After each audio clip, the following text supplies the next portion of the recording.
All right, and my friends, I am so sad to announce that MTV News website has officially gone dark, and all of the archives have been pulled down.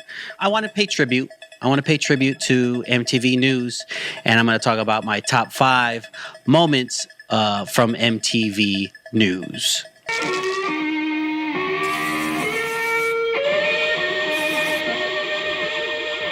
Coming in at number 5 is a clip from David Bowie, believe it or not.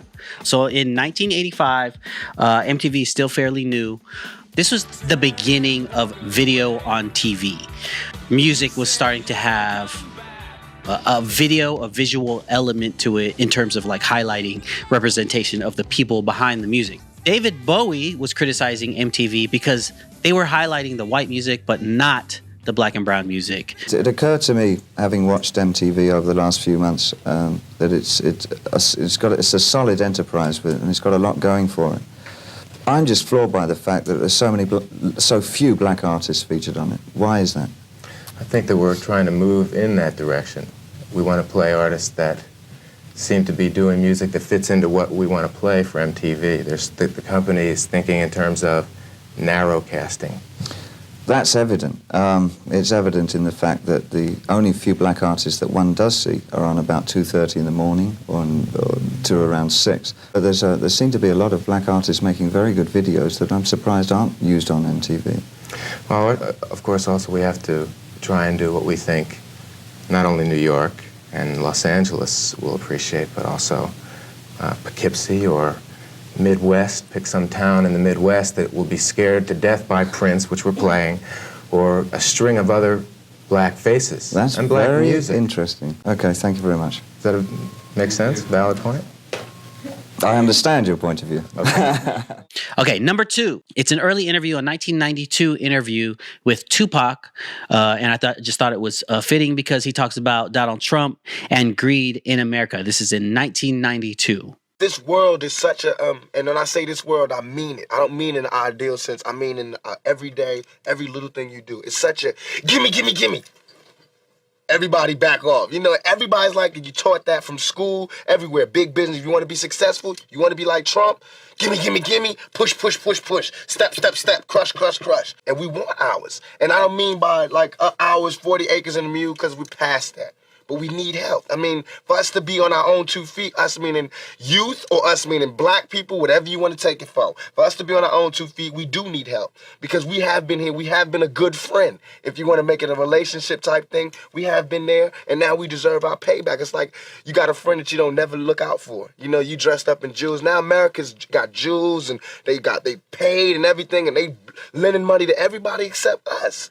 And at number 3, I remember this. I saw this live. So it's when Kurt Loder interrupted a live broadcast on MTV for a special MTV news report. Kurt Cobain, the leader of one of rock's most gifted and promising bands, Nirvana, is dead, and this is the story as we know it so far.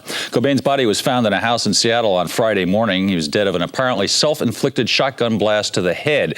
Police found what is said to be a suicide note at the scene, but have not yet divulged its contents. Cobain, who was 27, had reportedly been missing for about 6 days, according to his mother. The Los Angeles Times reported on Wednesday that Nirvana was breaking up and that Cobain was planning to undergo drug rehabilitation. A source close to the band told MTV News earlier this week that while that story sounded bad, it was better than what was, quote, really going on. That comment remains to be clarified. Cobain's body was found in a house in Seattle where he had previously lived and which he still owned. It was discovered by an electrician who had showed up at around 8:40 a.m. this morning, Friday morning, to do some work at the house. Coming in at clip number 2, it was a special MTV news report hosted by Queen Latifah, and it was called Racism Point of View. And what is racism anyway? Ignorance, which is the mother of violence and brutality. It's coming up all over again, and something really needs to be done about it. People just don't communicate, and one side feels as though they don't have to communicate. Racism begins. By the turn of the century, and that's just 9 years away, more than 1/3 of all Americans will be members of a racial minority, such as Latinos, Asians, and blacks. I saw my immigrant parents go through it, through racist things, but I didn't have an understanding of what is that called? Why is that happening? This piece specifically helped educate me. Crimes of hate have reached record levels. On college campuses last year, 1 in 5 minority students reported some kind of racial harassment. Solving the problems of racism demands open channels of cultural understanding, especially for the youth.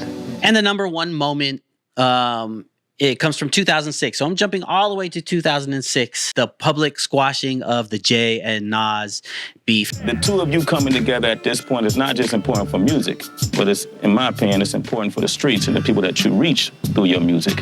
So this is a very important moment right here, and at one point in the midst of your beef, I had a chance to speak to both of you individually. And I said, and Jay, you may recall, is there ever the possibility that you would ever work with the man sitting next to you?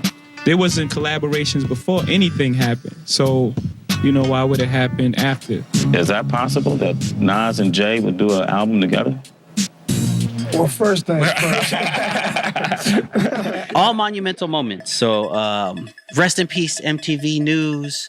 You will live on through our little globe in the background when we report our news here at Rollin' Friends. Salute.